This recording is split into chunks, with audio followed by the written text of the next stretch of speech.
Hello everybody, it's me, Code Trucker Looter, again with another episode of the beginning JavaScript series, and I like to apologize because of my negligence of this particular video. I wasn't able to record last week, this week, meaning today's episode, but what I'm gonna do, it's already Wednesday, so what I'm gonna do is finishing this up and then editing the video and then publishing this exact video just rightly after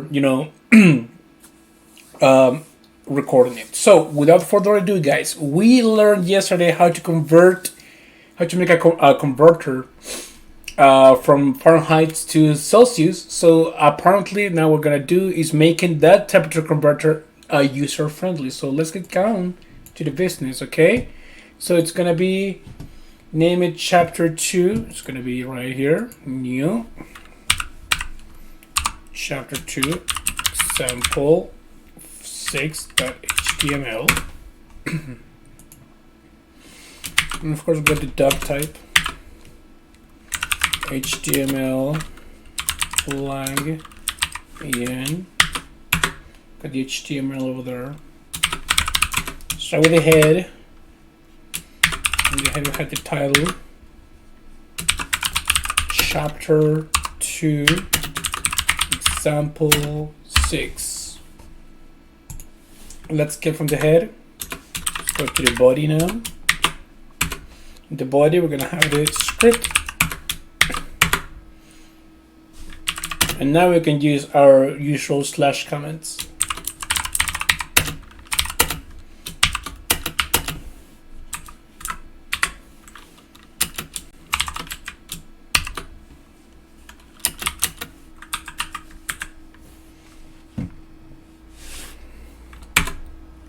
Let's start with the variable dec foreign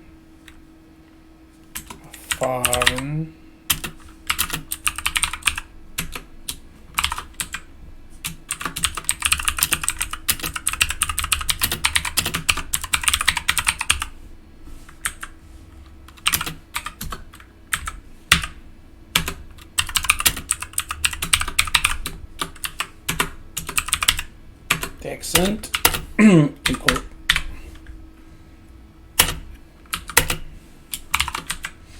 dec foreign 32. Let's make them visible. There you go, thank you. And then we're gonna make an alert.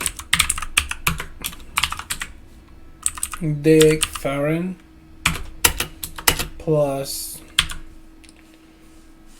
add the breaker there. XB0 Fahrenheit is for the sake of simplicity, let's do double quotation marks, just like in here.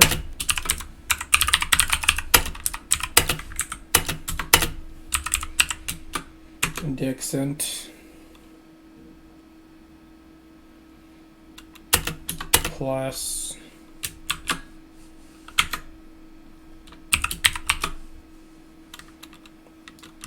sounds great.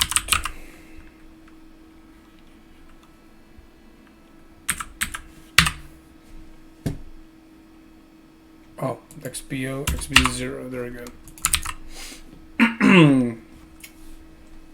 All right, so now what we're going to do here is go into the folder. Go into our folder.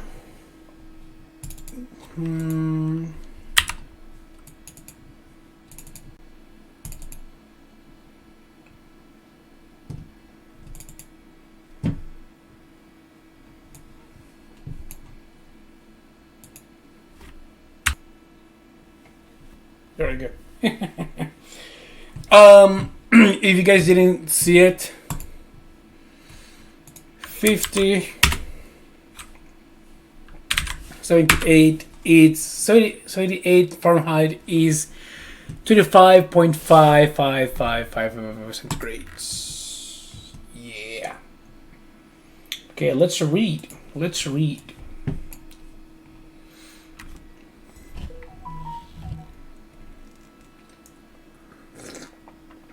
Sorry for that. So this example is identical to chapter example 4, except for one line. Alert Dick Fahrenheit is. So we will just look at this line here. You can see that the alert function contains an expression. Let's look at that expression more closely. First, this variable Dick_Fahrenheit, which contains numerical data, you concatenate that to the string xb0 Fahrenheit is. JavaScript realizes that because you are adding a number on a string, you want to join them into one string rather than trying to take their sum. So it automatically converts the number contained in Dick_Fahrenheit to a string. You next concatenate this string to the variable dexset containing numerical data. Again, JavaScript converts the value of this variable to string. Finally, you concatenate to the string xb0 centigrade. Note also the escape sequence used to insert the Greek character into the strings. You will remember from earlier in the chapter that you can use X and N to insert special characters not available to the type indirectly. And N is a hexadecimal number representing a character from the Latin -1 character table. So when JavaScript spots /xb0 in a string, instead of showing those characters, it does a lookup to see what character is represented by b0 and shows that instead. Something to be aware of when using special characters is that they are not necessarily cross-platform compatible. Although you can use /x and n for a certain character on a Windows computer, you may find you need to use a different character on a Mac or Unix machine. You look at more string manipulation techniques in chapter 5. You see how to search strings and insert characters in the middle of them. And in chapter 6, you see some very sophisticated string techniques. Data type conversion. As you have seen, if you add a string and a number, JavaScript makes the sensible choice and converts the number to a string, then concatenates the two. Usually, JavaScript has enough sense to make data type conversions like this whenever it needs to, but in some situations, you need to convert the type of a piece of data yourself. For example, you may be given a piece of string data that you want to think of as a number. This is especially likely if you are using forms to collect data from the user. Any values input by the user are treated as strings, even though they may contain numerical data, such as the user's age. Why is changing the type of the data so important? Consider a situation in which you collect two numbers from the user using a form and want to calculate their sum. The two numbers are available to you as strings, for example, 22 and 15. When you try to calculate the sum of these values using 22 and 15, you get the result 2215. Because JavaScript thinks you are trying to concatenate two strings rather than trying to find the sum of two numbers. To add to the possible confusion, the order also makes a difference. So 1 plus 2 plus ABC results in a string containing 3 ABC, whereas ABC plus 1 plus 2 will result in the string concatenating ABC 12. Okay. In this section, you look at two conversion functions that convert strings to numbers: parse integer and parse float. Let's take parse integer first. This function takes a string and converts it to an integer. The name is a little confusing at first. Why parse integer rather than convert to int? The main reason for the name comes from the way that the function works. It actually goes through, parses each character of the string you ask it to convert and sees if it is a valid number. If it is a valid, parse integer uses it to build up the number. If it is not valid, the command simply stops converting and returns the number it has converted so far. For example, if your code is parse integer, let me drink some coffee. Parse int 123, JavaScript will convert the string 123 to the number 123. For the code parse integer 123ABC, JavaScript will also return the number 123.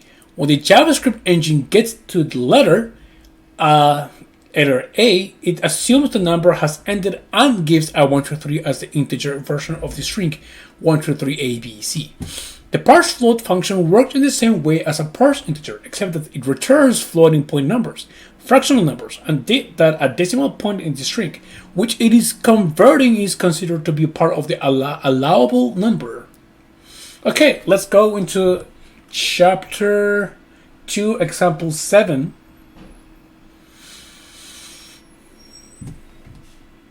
Where's my visual studio? There, here it is.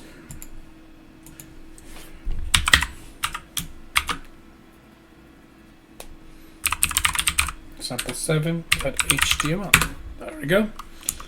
Bow bow. There we go.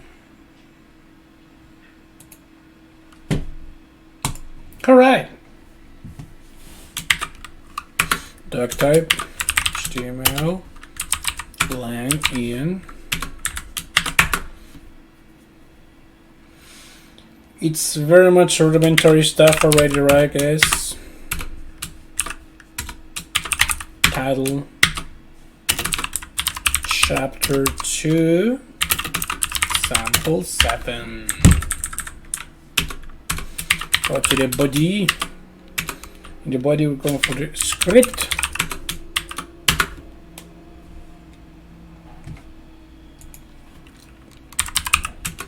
Var my string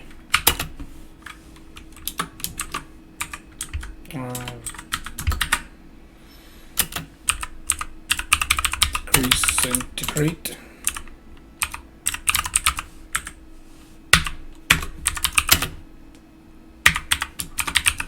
my integer var my float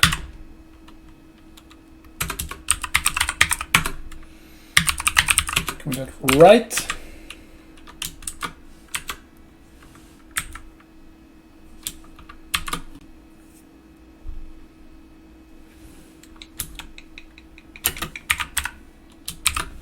My string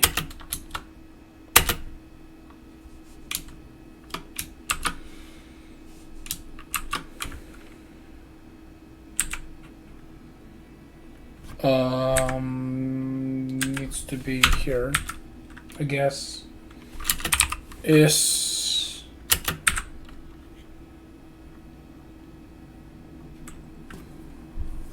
I think I'm doing it right? Let's see. It's very confusing with so many quotation marks, actually. All right. Okay, guys, what I did was just copy and paste the part of the book. It was very, how you call it?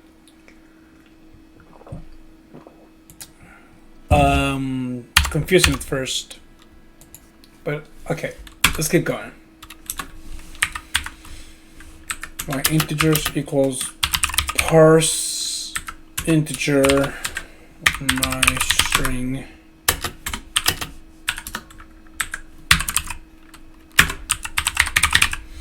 document that right.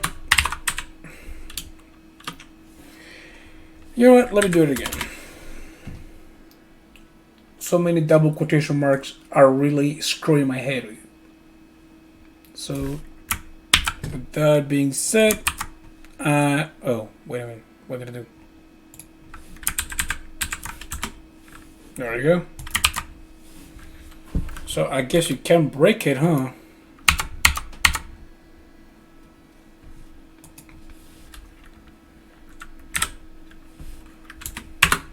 All right. So now over here for my float equals parse float my string document that right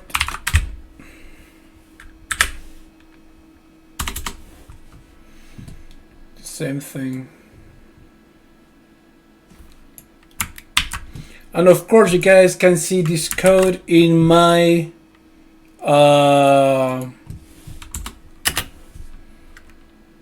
GitHub. I'm gonna put it over there so you guys can see it.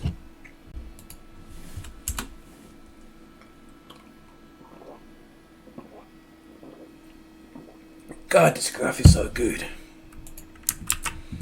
Let's save it for now. And that should be it. Let's see.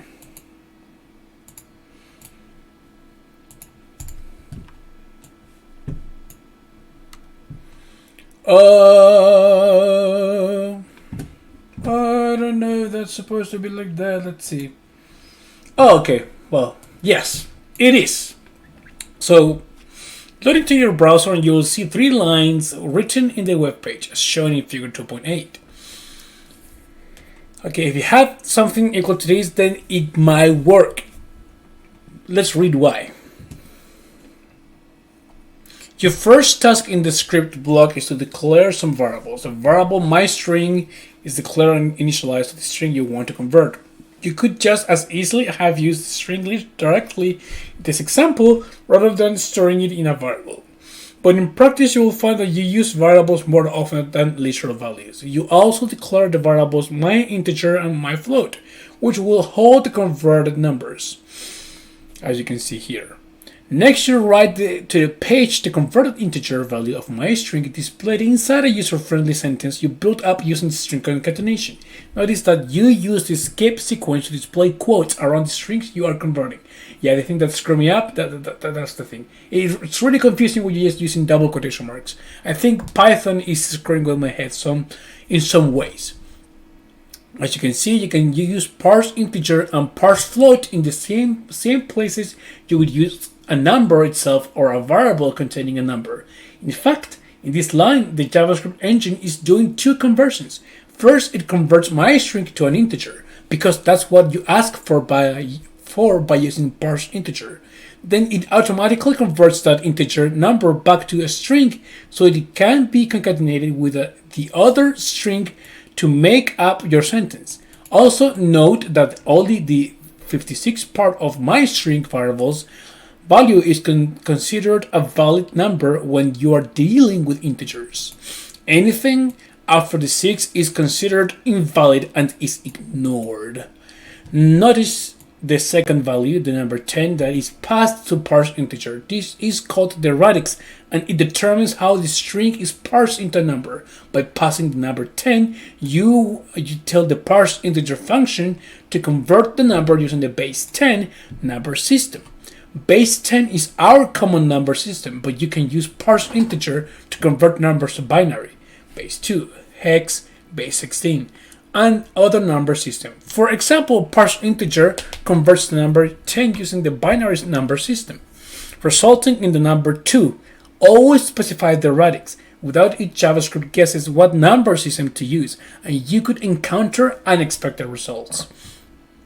Next, you do the same conversion of myString using parse integer, but this time you store the result in the myInteger variable. On the following line, you use the result in some text you display to the user.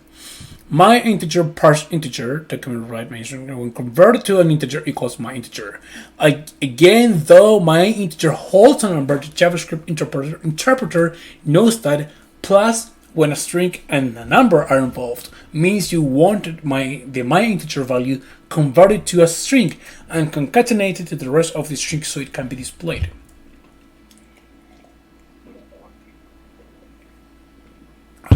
Finally, you use parse float to convert the string in myString to a floating point number, which you store in the variable myFloat. This time, the decimal point is considered to be a valid part of the number, so it is anything after the 2 that is ignored. Again, you use document.write to write the results to the web page inside a user-friendly string. And that's it. How long are we? 22 minutes. We can still go. Dealing with strings that I won't convert.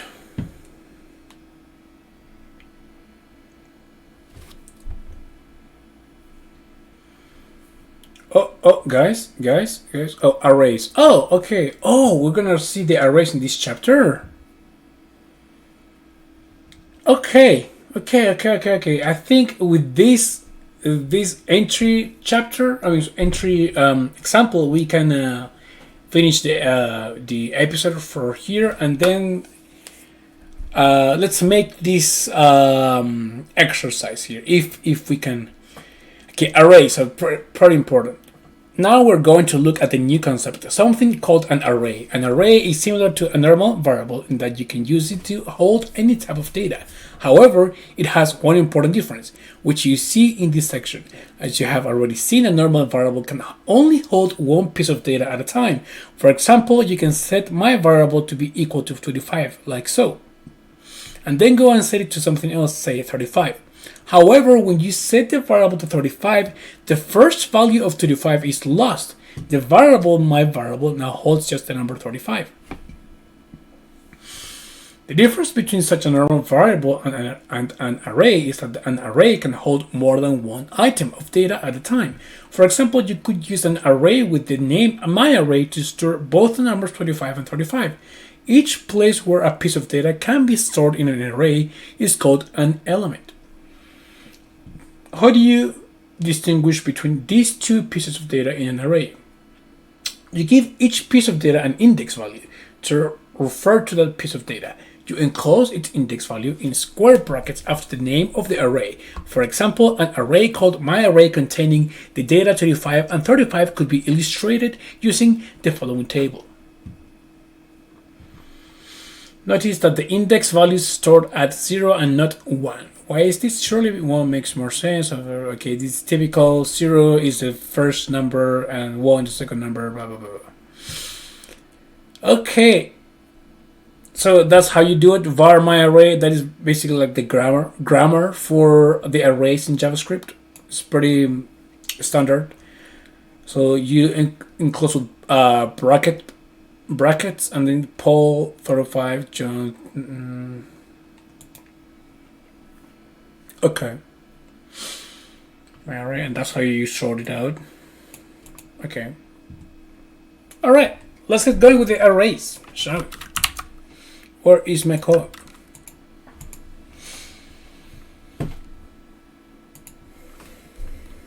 Chapter 2. We are still in chapter 2. Example 8.html. Going again for doc type, HTML link, English, head, title chapter 2, sample 8.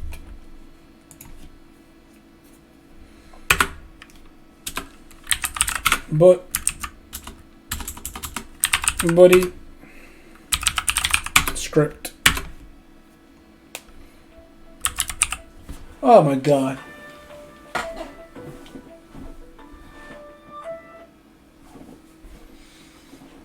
Oh. Sorry guys, I was dealing with some calls, stupid calls. Var my array is this, and my array, first array is Jeremy. My array 1 is Paul. My array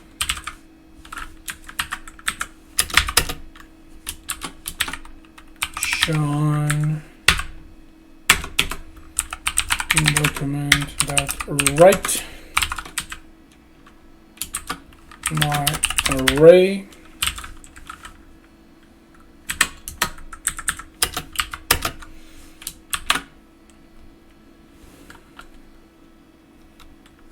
I just got confused. My array 0. Then we bracket Oh my gosh.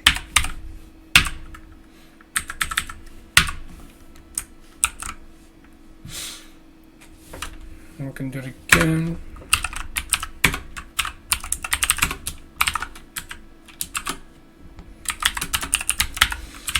Array 1. Oh my gosh, please. Type correctly, please. Equal. Plus sign. Oh. Oh. Me, super dumb. Okay.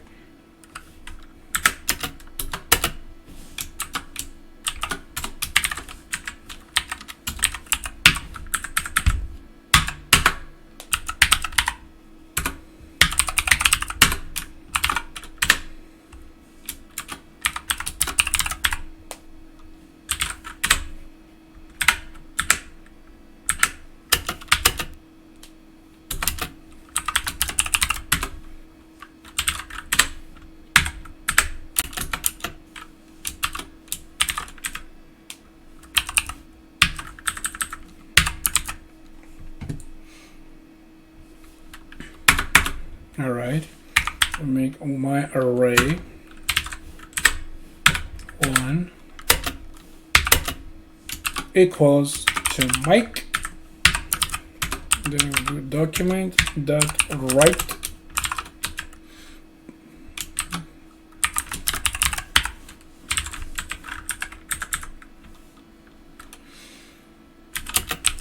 changed to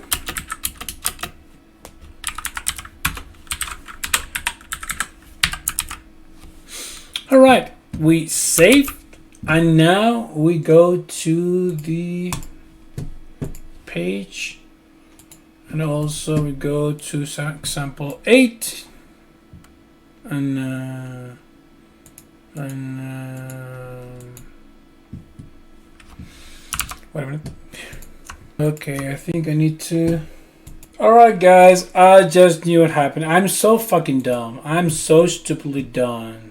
Done. So you see here my equal signs, or initializers, whatever you're gonna call it. Yeah, this is supposed to be right here.